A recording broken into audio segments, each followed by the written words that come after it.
Unmute करिए माता जी, unmute करिए।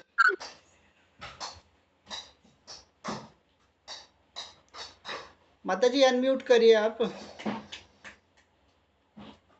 जी प्रभु। श्लोक संख्या 25 कर्मयोग। सक्ता कर्मणि अविद्वांस यथा कुर्वन्ति भारत कुर्यात् विद्वान् तथा सक्तः चिकीर्षेषु लोक संग्रह। जिस प्रकार अज्ञानी जनफल की आसक्ति से कार्य करते हैं, उसी तरह विद्वान जनों को चाहिए कि वे लोगों को उचित पथ पर ले जाने के लिए अनासक्त रहकर कार्य करें। तात्पर्य श्रील प्रभुपाद के द्वारा। श्रील प्रभुपाद की जय।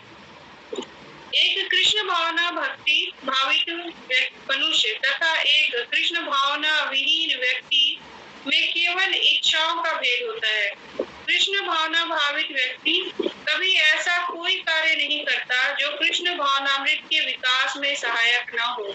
यहाँ तक कि वह उस अज्ञानी पुरुष की तरह कर्म कर सकता है जो भौतिक कार्यों में अत्यधिक आसक्त रहता है, किंतु इनमें से एक ऐसे कार्य अपनी इंद्रिय तृप्ति के लिए करता है, जबकि दूसरा कृष्ण की तृप्ति के लिए।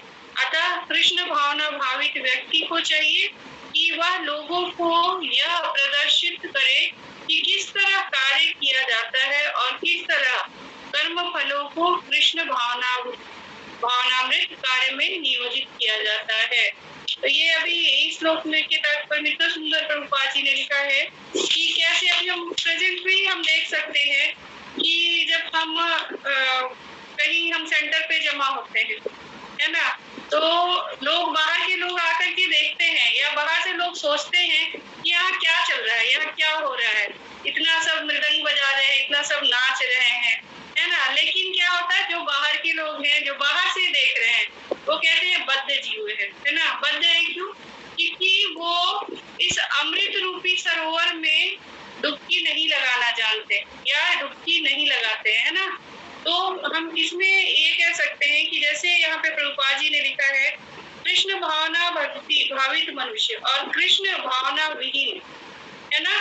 तो इससे क्या समझ आ रहा है कि संसार में कितने तरह के लोग हैं? तो दो तरह के। कौन है वो? तो एक कृष्ण भावना भावित और कृष्ण भावना विहीन। दो तरह के तो नहीं कहते कि तीन तरह के हो गए हैं कि कैसे। एक कृष्ण भावना विहीन है। कृष्ण भावना विहीन व्यक्ति को ना हम दो पार्ट में डिवाइड कर सकते हैं। कैसे कि एक होता है विकर्मी और दूसरा होता है कर्मी। और जो कृष्ण भावना भावित है वो कौन है? भक्त। तो इस संसार में जितने भी मनुष्य हैं उनको हम तीन पार्ट में डिवाइड कर सकते हैं, विकर्मी, कर्मी और भक्त, है ना। तो विकर्मी कौन हो गया? जैसे कि अभी हम देखते हैं कि लोग, कितने लोग कहते हैं भगवान है कहाँ? दिखते तो है नहीं, दिखते नहीं है। तो फिर अगर कोई डराता भी है कि ऐसा करोगे तो तुमको नरक मिलेगा, ऐसा करोगे तो तुम्हें ये अधोगति मिलेगी, लेकिन वो कहते हैं आज जी लो, कल किसने देखा है, मरने के बाद कहाँ जाएंगे किसको पता है ना। तो वो क्या करते हैं, अपने मनमाने ढंग से जीते हैं, कुछ भी करते हैं ना, दिन में सोते रात में जगते हैं, है ना, मांस शराब जुआ कुछ भी करते हैं, कुछ भी, मतलब बिल्कुल किस तरह के होते हैं? उदंड टाइप के लोग, ऐसा ही हम कह सकते हैं ना। इस तरह की उनकी प्रवृत्ति कैसी होती है? पाप प्रवृत्ति होती है। किसी की भी हत्या कर देना, डकैती करना, अपशब्द बोलना, है ना, दूसरों का अपमान कर देना, है ना। उनको ये सब कार्य करने में डर नहीं लगता, क्योंकि उनको लगता है कि अगला जीवन तो है ही नहीं, जो आज जी रहे हैं बस वही है, कल का किसने देखा है, इसलिए अगला जीवन नहीं होता है, ये मान करके वो कुछ भी करते हैं। उनके अंदर बिल्कुल भी भय है ही नहीं, तनिक भी भय नहीं है, तो उसको हम कहेंगे विकर्मी। और जो कर्मी होते हैं उनको पता है कि भगवान है, उनके अंदर भय भी है कि अगर मैं कुछ गलत करूं तो मुझे सजा मिलेगी, क्योंकि वो भगवान को मानते हैं और वो जो वेदों में वर्णित है, हम शास्त्रों का भी अध्ययन करते हैं, वेदों का भी अध्ययन करते हैं, लेकिन वो कैसे होते हैं? बहुत ज्यादा कर्मकांडी और बहुत ज्यादा अंधविश्वासी होते हैं। जैसे हम देख सकते हैं अपने आसपास भी बहुत लोगों को कि कुछ भी किसी साधु ने बता दिया कि वो दक्षिण दिशा राह में जाकर के चौराहे पे कुछ रख दो तो वो दीप जला दो, तो ऐसे कपड़े पहन लो, है ना, कुछ भी करते हैं, कुछ भी, मतलब इतने अंधविश्वासी होते हैं कर्मी। और वो भगवान को मानते हैं, पूजा पाठ करते हैं, सब कुछ करेंगे, लेकिन वो इसलिए मानते हैं या इसलिए करते हैं कि उनको लगता है ना कि अगर मैं भगवान को मानूं या पूजा करूं, 4 घंटे तक मैं बैठ के दीप जला के बैठूं, तो भगवान प्रसन्न हो जाएंगे और मुझे क्या होगा, जितने भी इस संसार की सुख सुविधाएं हैं, जितनी माया है, वो सब मुझे दे देंगे, वो सब मेरी झोली में दे देंगे और मैं खुश हो जाऊंगा। ऐसा ही उनका मानना है ना। तो ऐसे लोग जो है ना, बहुत बहुत लोगों को हम देखते हैं, ऐसे लोग हैं, है ना, कर्मी लोग इस संसार में, कर्मी सबसे ज्यादा है, सबसे ज्यादा कर्मी है। तो यही मानते हो कि हमें सुख मिलेगा जब मैं वेदों में वर्णित जितने भी कर्म कांड हैं उनको करूं तो, और वो उसी में लगे रहते हैं, यज्ञ करेंगे। जैसे कि हम वो एक स्टोरी जो है, भगवान जब भूखे हैं वन में अपने ग्वाल बालों के साथ खेल रहे हैं, और जब उनको भूख लगती है तो वो बोलते हैं कि पास में देखो कुछ तो भोजन मिल जाएगा। तो उनके जो मित्र हैं वो जाकर के बोलते हैं कि हाँ, पास में तो कुछ ब्राह्मणों का घर है यहाँ, और वो ब्राह्मण जो है वो यज्ञ कर रहे हैं। तो भगवान बोलते हैं कि जाओ उनके यहाँ से ना कुछ तो मांग कर लाओ खाने को। तो उनके सखा जो है वो जाते हैं, तो वहाँ पे ब्राह्मण क्योंकि यज्ञ कर रहे हैं बड़े बड़े मंत्रों से, मंत्र उच्चारण से, और वो इसलिए यज्ञ कर रहे हैं कि उन्हें स्वर्ग की प्राप्ति हो, है ना, स्वर्ग प्राप्त करने के लिए वो यज्ञ कर रहे हैं, हवन कर रहे हैं बड़े बड़े मंत्रों का उच्चारण करके। तो जब जाके सखा जो है कृष्ण के, वो बोलते हैं कि कुछ हमें भोजन दे दो, क्योंकि हम भी भूखे हैं और ना कृष्ण भी भूखे हैं। तो ब्राह्मण लोग क्या कहते हैं कि अभी हमारे पास समय नहीं, जाओ हम तो यज्ञ कर रहे हैं, हमारे यज्ञ में मत, उसमें विघ्न मत डालो, भगा देते हैं। फिर वो आकर के बच्चे जो है ग्वाल बालू आकर कृष्ण को कहते हैं कि उसने तो कुछ भी नहीं दिया, वो कैसे ब्राह्मण है, वो कैसे स्वर्ग प्राप्त करेंगे, वो तो बड़े बड़े मंत्र उच्चारण जानते हैं, वो तो यज्ञ करना जानते हैं, लेकिन वो तो भगवान को जानते ही नहीं, तो उनको कैसे स्वर्ग प्राप्ति होगी। तो फिर कृष्ण बोलते ठीक है, तुम ऐसा करो, भूख तो बहुत लग रही है, तो ऐसा करो, जा करके ना उन ब्राह्मणों की पत्नियों से बोलो, क्योंकि कृष्ण तो जानते थे कि उनकी पत्नियां जो है ना ब्राह्मणों की वो भक्त हैं, क्योंकि वो ब्राह्मण पत्नियां कभी कृष्ण को देखा नहीं था उन लोगों ने। लेकिन वो जब उनके घर फूल वाली आती थी, तो फूल वाली क्योंकि वन से फूल तोड़ती तो कृष्ण के दर्शन करती थी, तो वो जाकर के ना ब्राह्मण पत्नियों को बताती थी कृष्ण बहुत सुंदर है, मनमोहक है, कृष्ण के चरित्र के बारे में बताती थी, कैसे गैया चराते हैं, उनकी बंसी की धुन बहुत मधुर है, बहुत सुंदर है ना, उनकी कांति इतनी प्यारी है। तो ब्राह्मण पत्नियां सुन सुन करके उनको कृष्ण से प्रेम हो गया। तो जब ग्वाल सखा है वो जाते हैं वहां और ब्राह्मण पत्नियों को बोलते हैं कि कृष्ण वन में है, उन्हें भूख लगी है, तो ब्राह्मण पत्नियां सब कुछ लेकर के दौड़ करके भागती है, जबकि उनके पति जो है वो रोक रहे हैं, लेकिन फिर भी वो अपनी पतियों की बात नहीं मानती है, और जो भी भोजन था, जो भी फल मिठाई जो भी था, वो लेकर के भागती है वन में और कृष्ण को जाकर अर्पित करती हैं, उनके चरणों में उनकी आराधना करती हैं। तो हम देख सकते हैं कि कैसे प्रेम जो है ना, प्रेम से भगवान को जीता जा सकता है। कभी भी भगवान को हम कर्म कांड से, बड़े बड़े अनुष्ठान से, यज्ञ करके हम कभी भी भगवान को जीत नहीं सकते, है ना। भगवान को तो जीत तो कोई भी नहीं सकता, लेकिन हाँ उनके चरणों में स्थान पाना, है ना, तो ये हम कर सकते। भगवान को कौन जीत सकता है, जो जीतामृत है वो कैसे, उनको कैसे कोई जीत सकता है ना, जिन्होंने सबको जीत लिया है, तो इसलिए उनको तो कोई नहीं जीत सकता, लेकिन हाँ उनके चरणों में स्थान मिल सकता है, उनके हृदय में स्थान मिल सकता है, एक नजर वो हम पे डाल सकते हैं भगवान। तो इसलिए बस प्रेम चाहिए और कुछ भी नहीं चाहिए भगवान को, है ना। तो हम देख रहे थे अभी कि कर्मी और विकर्मी, है ना, और वो कर्मी तो अच्छा कार्य कर रहे हैं, लेकिन उससे उनको भगवान की प्राप्ति नहीं होने वाली, उनके भगवान के चरण कमलों में स्थान नहीं मिलने वाला। भले स्वर्ग मिल जाए, तो स्वर्ग मिल करके भी क्या होगा, क्योंकि स्वर्ग से तो जब पतन हो जाएगा पुण्य कर्मों का, तो फिर वापस से धरती पे पटक दिए जाएंगे, है ना।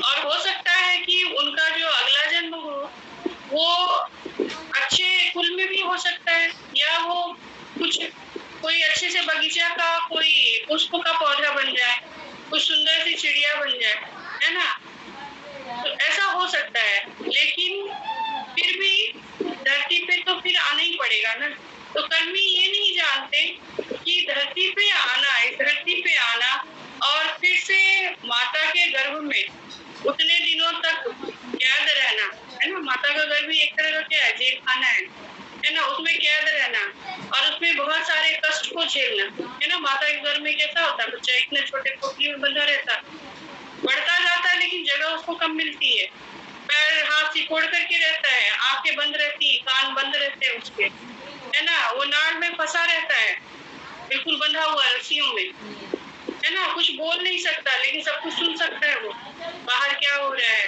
और हर पल वो भगवान को याद करते रहता है और बोलता है, भगवान अब की बार गलती हो गई, अब अगली बार नहीं करूंगा गलती, है ना, मुक्त कर दो। लेकिन जैसे ही बच्चा बाहर निकलता है वो भूल जाता है।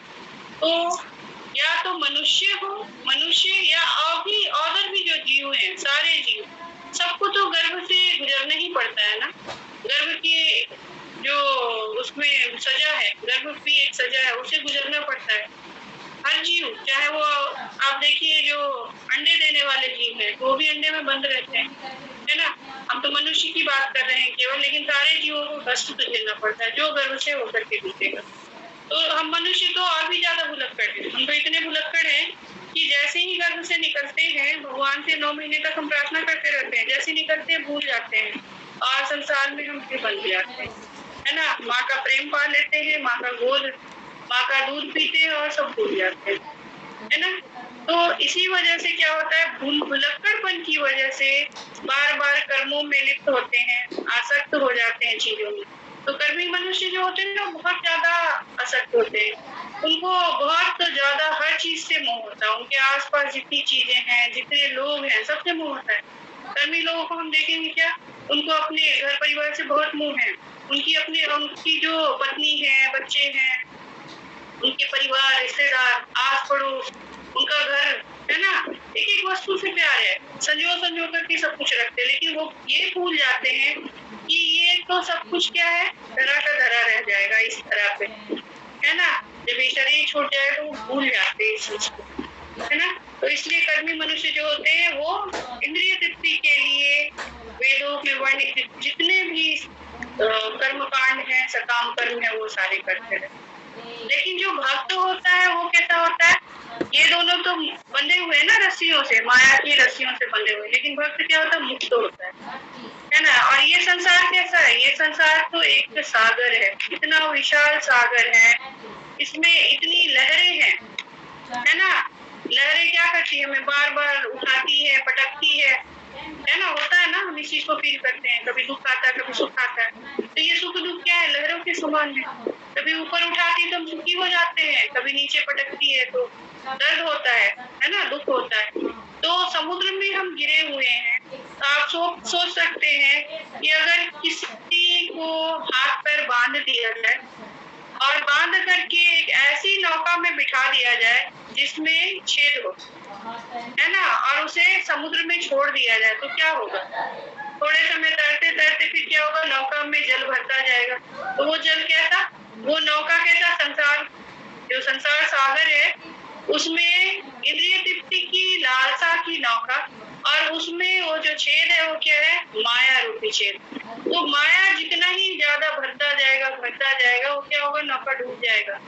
और हाथ पैर बंधे रहने की वजह से वो तैर भी नहीं सकते, तो किनारे तो लग ही नहीं सकते, है ना। तो इसीलिए जो भक्त होता है, क्योंकि यहाँ भगवान क्या कह रहे हैं ना इस श्लोक में, कि जो भक्त है वो तो खुद तो मुक्त है ना, खुद तो किनारे पे लगा हुआ है, लेकिन उसे क्या करना चाहिए, उसे दया करनी चाहिए, कर्मी और विकर्मी दोनों। और उसे क्या करना चाहिए, क्योंकि वो मुक्त है ना, तो इन दोनों को भी मुक्त करने में उसकी सहायता करनी चाहिए, है ना, समझाना चाहिए। हम देख सकते हैं कि श्रील प्रभुपाद ने कितना बड़ा काम किया हमें मुक्त करने के लिए। हम तो बंधे हुए हैं ना, बंधे हुए हैं। हर देश में जा करके प्रवचन देना, मंदिर बनवाना, कीर्तन करना, लोगों को आकर्षित करना कि आओ देखो कृष्ण भावना भावित होने से क्या मिलता है, कितना सुख है यहाँ, है ना, कितना प्रसाद दे करके। क्योंकि प्रभुपाद क्या देते थे, वो गुलाब जामुन देते थे, उसकी लालच में भी तो आओ। और अभी मैं एक घटना ऐसा बताती हूँ कि मास्कट में मेरी बहन रहती है, तो वहाँ पे क्योंकि वहाँ के जो लोग हैं ना, वो तो मानते नहीं भगवान को, लेकिन वहाँ भी छोटा सा इस्कॉन है, कुछ लोग मिल करके चलाते हैं इस्कॉन, है ना। वहाँ मंदिर के स्वरूप में नहीं है क्योंकि मुस्लिम कंट्री है। तो जो ओमानी लोग हैं ना, वहाँ जो प्रसाद जो होता है, तो कथा होती है, हर वीकली प्रोग्राम होता है वहाँ भी। तो ओमानी लोग रोटी, क्योंकि वहाँ रोटी ऐसे जो बनाते हैं, हम वैसे ही रोटी नहीं वो बनाते, वो तो बेकरी वाली खाते हैं। तो रोटी लेने आते हैं, और जब रोटी लेने आते तो वो धुन जो है वहाँ जब कीर्तन चलते रहता तो वो सुनते हैं। तो एक ना एक दिन उनके ऊपर भी कृपा हो ही जाएगी, है ना, क्योंकि वो तो वहाँ से बंधे हुए हैं, वहाँ के धर्म में या वहाँ की जो आज्ञा उसको मान रहे हैं। लेकिन कृष्ण भावना भावित जहाँ भी वो ये मनुष्य पहुंच जाएंगे, कृष्ण भावना भावित कहीं भी पहुंच जाएंगे, तो क्या करेंगे, चारों तरफ ऐसी तरंगे फैला देंगे कि उससे जो अभक्त है वो भी आकृष्ट हो जाएंगे और एक न एक दिन उनको भी मुक्ति मिल जाएगी। तो यही यहाँ पे श्रील प्रभुपाद ने अपने तात्पर्य के द्वारा बताया है कि जो मुक्त है उसे, जो कर्मी और विकर्मी है, उनको उनके अंदर भी कृष्ण भावना भावित, कृष्ण भावना अमृत का प्रकाश उनके अंदर भी है ना, उनके ऊपर कृपा करे। हमारे गुरुजनों ने क्या किया है ना, हम अभी देख सकते हैं कि शील प्रभुपाद या महाराज है ना, गोपाल कृष्ण गोस्वामी महाराज कितना रशिया में जाकर के प्रचार किया। आप ये देख सकते हैं दिल्ली में इतने सारे मंदिर बनवा दिए। मंदिर की आवश्यकता क्या है ना। लोग तो कहते हैं क्या, जो कर्मी होते हैं वो क्या बोलते हैं, क्यों मंदिर बनाना, क्यों ना हॉस्पिटल बनाए, है ना, कुएं खुदवाए, आश्रम बनवाए, स्कूल खुलवाए, है ना। उनको लगता है कि ये सब करने से ना ये पुण्य है, तो वो पुण्य अर्जित करते रहते हैं, और पुण्य अर्जित करेंगे तो फिर उस पुण्य को भोगने के लिए इस संसार में आने ही आना पड़ेगा, है ना। वो ये नहीं जानते कि हमें मुक्त होना है, उनको पता ही नहीं, वे नहीं पता है ना। तो वे बताने के लिए ही जो है गुरुजन आते हैं, और गुरुजन बताते हैं किस प्रकार से हम यहाँ से मुक्त हो सकते हैं, किस तरह अपनी आसक्ति को कम कर सकते हैं। तो यही ये श्लोक बताना चाहते हैं। आगे श्लोक करूँ या कोई बोलना चाहते हैं इसमें तो थोड़ा बोल सकते हैं, फिर आगे कर सकते हैं। नहीं माता जी, अब आप आगे कर लीजिए पहले, फिर सब बाद में सब कह देंगे जी। 26वां कर लीजिए। थोड़ा सा श्लोक में और भी कुछ जोड़ सकते हैं हम, कि जैसे हम ये देखें कि जब इंद्र को श्राप मिला था, है ना, इंद्र की कहानी है ना। इंद्र को जब श्राप मिला था तो वो क्या बन गए थे, सुअर, और इस धराधाम पे आ गए थे। तो जब नारद जी, बहुत दिन हो जाता है और इंद्र पद उस समय खाली है स्वर्ग में, तो नारद जी जब स्वर्ग जाते हैं फिर देखते हैं कि इंद्र तो अभी तो वहाँ पे ही है। तो इंद्र का हालचाल लेने आते हैं, तो वो देखते हैं कि इंद्र तो बड़ा प्रसन्न है सुअर बन के, और उनके बच्चे, इंद्र के बच्चे, उनकी पत्नी, और सारे नाले में मल में डूब करके गोता खा रहे हैं और मल खा रहे हैं। तो उसमें वो प्रसन्न है। तो नारद जी क्या बोलते हैं कि इंद्र चलो वापस स्वर्ग का सिंहासन खाली है। तो इंद्र क्या बोलते हैं कि नहीं, मैं अपनी पत्नी को कैसे छोड़ के जाऊं, मेरे बच्चे हैं यहाँ, और मैं तो यहाँ सुखी हूँ, है ना, इस मल में मैं तो सुखी हूँ, मुझे तो भोजन पर्याप्त है यहाँ, वो जाना नहीं चाह रहे। तो यही है, कर्मी जो है ना वो ऐसे ही होते हैं। कर्मी जो होते हैं मल में डूबे हुए हैं, इसी में आनंद ले रहे हैं। मेरा इतना बड़ा महल है, मेरे पास गाड़ी है, मेरे जैसा तो कोई है ही नहीं, उसमें ही आनंद ले रहे हैं। तो वही इंद्र वाली स्थिति है कर्मियों, है ना। तो नारद जी कौन हो गए, तो गुरु हो गए, कह रहे हैं चलो, लेकिन फिर भी जाने को तैयार नहीं। ऐसे ही हम जैसे अपने आसपास लोगों को बोलते हैं, कहते हैं कि आओ सेंटर पे आओ, सुनो, लेक्चर सुनो, है ना, भगवत गीता पढ़ो, क्लासें होती हैं ऑनलाइन करो, तो वो कैसे है, वो इंद्र के समान है, सुअर के समान कहेंगे कि मल में डूबे हुए हैं और उसी में आनंदित है। लेकिन इससे कैसे निकले उसका उनको कोई फिक्र ही नहीं है, उसी में खुश है ना। आगे हमारा जीवन कैसा होगा वो सोचते ही नहीं, और आगे का जीवन क्या, कृष्ण भावना भावित होने से तो जो प्रेजेंट लाइफ है ना वो भी आनंद से भर जाता है ना, खुशियों से भर जाता है। कितना अच्छा लगता है जब हम कीर्तन करते हैं, सुनते हैं, आरती करते हैं, है ना? जब भक्तों के साथ क्लास करते हैं, सेंटर पे जाते हैं, मंदिर पे जाते हैं, तो कितना अच्छा लगता है। क्या ऐसा कभी इतना जो आनंद मिलता है वो और कहीं मिल सकता है? चाहे आपके पास कितनी भी गाड़ी आ जाए, बंगले आ जाए, लेकिन वो क्या होगा? वो तो सारा विनष्ट हो जाना है ना, एक समय पुराना हो जाएगा गाड़ी, फिर अच्छा नहीं लगेगा। घर पुराना हो जाएगा, फिर अच्छा नहीं लगेगा।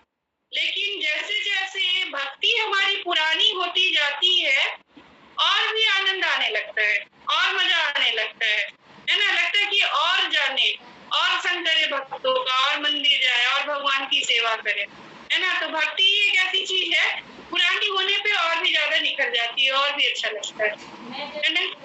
तो बहुत बहुत धन्यवाद। आगे का श्लोक करते हैं। आगे का श्लोक है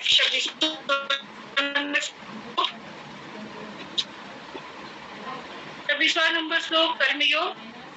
न बुद्धि भेदम जनयेत अज्ञानम कर्म संगिनाम जोषयेत सर्व कर्माणि विद्वान युक्त समाचरण। विद्वान व्यक्ति को चाहिए कि वह सकाम कर्मों में आसक्त अज्ञानी पुरुषों को कर्म करने से रोके नहीं, ताकि, है ना, यहाँ पे ये वर्ड बहुत इंपॉर्टेंट है, नहीं, है ना, कर्म करने से रोके नहीं ताकि उनके मन विचलित ना हो, अपितु भक्ति भाव से कर्म करते हुए वह उन्हें सभी प्रकार के कार्यों में लगाए जिससे कृष्ण भावनामृत का क्रमशः विकास हो। तात्पर्य श्रील प्रभुपाद के द्वारा, श्रील प्रभुपाद की जय। वेदस्य सर्वमेव वेद्य, यह सिद्धांत संपूर्ण वैदिक अनुष्ठानों की पराकाष्ठा है। सारे अनुष्ठान, सारे यज्ञ, कृत तथा वेदों में भौतिक कार्यों के लिए जो भी निर्देश हैं, उन सबों समेत सारी वस्तुएं कृष्ण को जानने के निमित्त हैं, जो हमारे जीवन के चरम लक्ष्य है। लेकिन चूंकि बद्ध जीव इंद्रिय तृप्ति की आसक्ति की ओर कुछ अतिरिक्त और कुछ नहीं जानते, अतः वे वेदों का अध्ययन इसी दृष्टि से करते हैं, किंतु सकाम कर्मों तथा वैदिक अनुष्ठानों के द्वारा नियमित इंद्रिय तृप्ति के माध्यम से मनुष्य धीरे धीरे कृष्ण भावनामृत को प्राप्त होता है। अतः कृष्ण भावनामृत से स्वरूप सिद्ध जीव को चाहिए कि अन्यों को अपना कार्य करने या समझने में बाधा न पहुंचाए, अपितु उन्हें यह प्रदर्शित करे कि किस प्रकार सारे कर्म फल को कृष्ण की सेवा में समर्पित किया जा सकता है ना? तो यहाँ पे ये श्लोक जो है ना, दोनों एक दूसरे से कनेक्टेड है।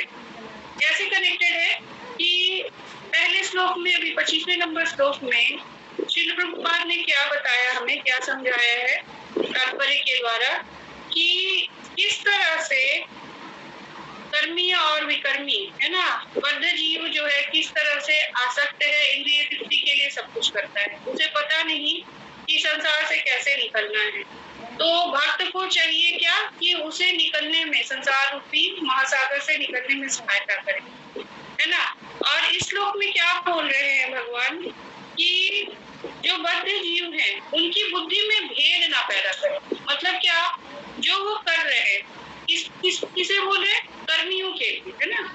यहाँ विकर्मी की बात नहीं हो रही है, क्योंकि विकर्मी का तो उपाय बहुत मुश्किल है, लेकिन कर्मी है जो कि भगवान को जानता है, जो वेदों शास्त्रों का अध्ययन कर रहा है ना, उसकी बुद्धि में भेद ना उत्पन्न करे। मतलब क्या, उसे कंफ्यूज ना करे, वो जो कर रहा है उसे करने दे। क्यों? क्योंकि यहाँ पे अभी इस पहले वाले जो 2-3 लाइनों में क्या प्रभुपाद जी ने बताया है कि वैदिक अनुष्ठान जो है या शास्त्र जो है वो क्या बताते हैं, उनका एक ही लक्ष्य है, क्या है, कृष्ण की चरणों में भक्ति, है ना। वेदों में भी यही वर्णित है, सब कुछ जो है कृष्ण को निमित्त करके ही लिखा गया है। लेकिन क्या होता है कि बुद्धि में भेद होने की वजह से जो कर्मी मनुष्य है ना, उनकी बुद्धि ढकी हुई है आसक्ति की वजह से, तो वो समझ नहीं पाते हैं कि कृष्ण को पाना है या यहाँ पे जो भौतिक वस्तु में उसे पाना है, किसमें सुख है वो नहीं समझ पाते, इसको डिफरेंस नहीं कर पाते। इसकी वजह से वो क्या होते हैं कि जो भी वैदिक अनुष्ठान करते हैं वो इस भावना से करते हैं कि हमें सुख प्रदान हो, हमें इंद्रिय तृप्ति के साधन मिले, है ना। लेकिन इंद्रिय तृप्ति का साधन जो है वो तो भगवान को प्रसन्न करके भी मिल सकता है। जो सब चीजों का जो मालिक है, जो सब कुछ जिसने बनाया है, ये संसार की हर वस्तु, है ना, इवन हर व्यक्ति, हर जीव जिसका है, उसके चरण में अगर हम रहेंगे तो क्या जो भी चीजें हैं, जो भी सुख सुविधाएं वो नहीं मिलेगी, बिल्कुल मिलेगी। लेकिन क्या होता है, जो भक्त होता है ना, सुख सुविधाओं में आसक्त नहीं होता। वो सुख सुविधाएं मिलती भी है ना तो उसके प्रति वो उसको मोह नहीं होता। उसको किससे लगाव है? केवल कृष्ण की सेवा से लगाव है। वो किसमें उन्नति करना चाहता है? केवल कृष्ण की सेवा में उन्नति करना चाहता है। उसे ये कभी नहीं होता कि मेरे पास ना 10 महल हो जाए, 10 गाड़ियां खरीद ले, वो कभी नहीं सोचता, चाहे वो धनवान भी होता है फिर भी। क्योंकि जो धनवान है, जो सब चीज का मालिक है, तो उसका पुत्र भी तो धनवान ही है ना। जब पिता हमारे सब पूरी संसार के मालिक है तो हम बच्चे भी तो पिता का जो सब कुछ है वो हमारा भी है ना। लेकिन आसक्त नहीं है हम। लेकिन जो कर्मी होते हैं वो क्या सोचते हैं, थोड़ा सा मिलता उसी में वो आसक्त हो जाते हैं, थोड़ा सा मिलता उसी में मोहित हो जाते हैं, नाचने लगते हैं कि आज मेरे ना इतना मेरे पास पैसा हो, इतना मेरी लॉटरी लग गई। लेकिन असली लॉटरी क्या है? कृष्ण का प्रेम, वो भूल जाते हैं, उनको नहीं पता है ना। तो यही यहाँ पे बताया गया है कि वो कार्य तो करते हैं लेकिन किसके निमित्त है? वो इंद्रिय तृप्ति के निमित्त करते हैं कर्मी मनुष्य। लेकिन जो इन सब से मुक्त है, जो कृष्ण भावना भावित है, वो जो वेदों को जानता है, वो जानता है कि इन सब का लक्ष्य क्या है? भगवान है, भगवान के चरण कमल। लेकिन यहाँ पे क्या बताया है, बिल्कुल सावधानी की बात बताई है प्रभुपाद जी ने। भगवान कह रहे हैं अर्जुन को, ये बात बोल रहे हैं कि जो भक्त है, जो विद्वान है, उनको कभी भी जो बद्ध लोग हैं, जो बुद्धिहीन है, उनकी बुद्धि में बुद्धि भेद नहीं करनी चाहिए। उनको कंफ्यूज ना करे कभी, उनको करने दे, वो यज्ञ कर रहे हैं करने दे, है ना। क्योंकि धीरे धीरे जब वो देखेंगे कि जो ज्ञानी लोग हैं, जो विद्वान हैं, किस तरह से भगवान की भक्ति कर रहे हैं, तो देखते देखते एक दिन सीख जाएंगे। जब सेंटर पे अभी आप देखिए सेंटर पे बहुत लोग आते हैं, है ना। कैसे आने लगे? अगर 6 साल 7 साल पहले की बात अगर सोचे तो कम लोग आते थे। क्यों? क्योंकि यहाँ सेंटर पे प्रोग्राम होता था तो आसपास के लोग देखते थे, तो देखते देखते क्या हो गया, वो आकर के सोचने लगे यहाँ क्या हो रहा है। क्योंकि भगवान तो सबको आकृष्ट करते हैं ना, भगवान के भजन तो सबको आकृष्ट करते हैं। तो यहाँ जब देखते थे कि यहाँ गुरुजन आ रहे हैं, प्रवचन दे रहे हैं, है ना, लेकिन गुरुजन कभी ये नहीं बोले कि कल से ना आप अपनी पूजा पाठ है वो छोड़ देना, वो कभी नहीं बोलते, है ना। वो तो केवल कृष्ण का गुणगान करते हैं, और कृष्ण का गुणगान सुनते सुनते सुनते सुनते जो बद्ध जीव है वो भी कृष्ण भावना भावित हो जाता है। तो कभी भी बुद्धि में भेद नहीं करना है। या हम भी कभी प्रचार के लिए जब जाते हैं तो कभी हम किसी को क्रिटिसाइज नहीं करें कि आप तो ऐसे करते हैं, ये गलत है, ऐसा नहीं बोलना है ना, गलत नहीं बोलना है किसी को। उसे हमें ये बताना है कि आप जो कर रहे हैं उससे आपको ये जो आप सुख प्राप्ति के लिए करें ना, उससे बहुत विलम्ब हो सकता है। जो असली सुख है वो आपको बहुत जल्दी मिल जाएगा जब आप कृष्ण की सेवा करने लगेंगे, है ना। वो ऐसा लालच देना चाहिए कि कृष्ण की सेवा करेंगे ना तो आप जो चाह रहे हो सब कुछ मिल जाना है। बस कृष्ण की सेवा में आ जाइए, कृष्ण की भक्ति में आ जाइए, आप गीता पढ़ने लगिए, ऐसा बोलना चाहिए। कभी ये नहीं बोलना चाहिए कि आप जो कर रहे हैं गलत, क्योंकि वो भी धीरे धीरे क्या होगा, प्रोग्रेस करेगा। यहाँ पे क्या बोल रहे प्रभुपाद बाद में, अतः कृष्ण भावनामृत में स्वरूप सिद्ध जीव को चाहिए कि अन्यों को अपना कार्य करने या समझने में बाधा न पहुंचाए, अपितु उन्हें यह प्रदर्शित करे कि किस प्रकार सारे कर्म फल को कृष्ण की सेवा में समर्पित किया जा सकता है ना। कृष्ण भावना भावित विद्वान व्यक्ति इस तरह कार्य कर सकता है कि इंद्रिय तृप्ति के लिए कर्म करने वाले अज्ञानी पुरुष यह सीख ले कि किस तरह कार्य करना चाहिए और आचरण करना चाहिए। यद्यपि अज्ञानी पुरुष को उनके कार्यों में छेड़ना ठीक नहीं होता, परंतु यदि वह रंच भर भी कृष्ण भावना भावित हो तो वह वैदिक विधियों की परवाह न करते हुए सीधे भगवान की सेवा में लग सकता है। ऐसे भाग्यशाली व्यक्ति को वैदिक अनुष्ठान करने की आवश्यकता नहीं रहती, क्योंकि प्रत्यक्ष कृष्ण भावनामृत के द्वारा उसे वे सारे फल प्राप्त हो जाते हैं जो अपने कर्तव्यों को पालन करने से प्राप्त होते हैं। तो यहाँ बिल्कुल क्लियर यहाँ पे बता दिया है, भगवान ने बताया अर्जुन को कि अगर रंच मात्र भी कृष्ण के लिए प्रेम है ना, भगवान को तो सब जानते हैं कि कितने मनमोहन है ना, चित्तचोर है वो, सब जानते हैं, है ना। तो जो चित्तचोर है वो तो सबके चित्त में है ना बसे हुए, लेकिन उसे पहचानने की आवश्यकता है कि चित्त में भगवान है तो उन्हें उजागर करें ना, उनकी सेवा करें। भगवान तो सबके हृदय में है ना, तो इसी को पहचानना है। ये पहचान लिया ना तो हर कोई कृष्ण भावना भावित बन जाएगा, है ना। क्योंकि बुद्धि में भेद कोई भी विद्वान है, लेकिन विद्वान वो असली विद्वान वही है जो सहायता करता है, ना कि क्रिटिसाइज करता है किसी की, है ना। तो सहायता करता है कि कैसे कृष्ण भावना भावित हुआ जाए, है ना। ये नहीं कि क्रिटिसाइज करे कि कल से छोड़ दो मैं तुमको सजा दे दूंगा, है ना, ऐसा नहीं कर सकता। बुद्धिमान तो वही होता है ना, विद्वान वही होता है ना। किसी को हम जबरदस्ती कृष्ण भावना भावित नहीं बना सकते। प्रभुपाद ने जब वहां गए, अमेरिका गए, तो वो तो पेड़ के नीचे बैठ करके कीर्तन कर रहे थे। उन्होंने हिप्पियों को पकड़ पकड़ के नहीं बिठाया अपने पास। हिप्पियों को वो हिप्पी जब सुने कीर्तन प्रभुपाद कर रहे थे तो वो स्वयं आकृष्ट होकर के प्रभुपाद के नजदीक आ गए और फिर रोज सुनने लगे कीर्तन। और फिर ऐसा हुआ कि वो प्रभुपाद के साथ कीर्तन करने लगे और फिर वो पूछने लगे कि ये आप क्या कर रहे हैं, क्यों कर रहे हैं, कौन है जिसका आप नाम ले रहे हैं। तो क्या हुआ, क्योंकि भगवान तो उनके भी हृदय में थे ना, तो जब तरंगे मुख से श्रील प्रभुपाद के मुख से निकली, क्योंकि वो तो परिकर है भगवान के, तो इतनी शक्ति थी उनमें कि कैसे लोगों को आकृष्ट कर सकते थे, है ना। तो इसलिए कभी प्रभुपाद एक बहुत अच्छे एग्जाम्पल है। तो ऐसे विद्वान हैं, उनका हमें अनुसरण करना चाहिए और इसी तरह से हमें प्रचार करना चाहिए, है ना। किसी को हम क्रिटिसाइज नहीं कर सकते हैं, क्योंकि हम देखते हैं कि बुद्धिमान जो है ना, बुद्धिमान मतलब जो कृष्ण भावना भावित है, लेकिन अगर उसके अंदर रियल कृष्ण भावना भावित कभी उसमें दम नहीं होता कि मैं बड़ा भक्त हूँ, है ना, वो किसी का क्रिटिसाइज नहीं करता है। लेकिन जो थोड़ा सा भी नीचे है ना, हमारे जैसा, तो हम क्या करते हैं, लोगों को अपनी वाणी के द्वारा बोल देते हैं कि मत करो, ऐसा गलत है ना। या बोलते हैं कि तुम ये जो कर रहे हो उससे कोई लाभ नहीं होगा, डरा देते हैं।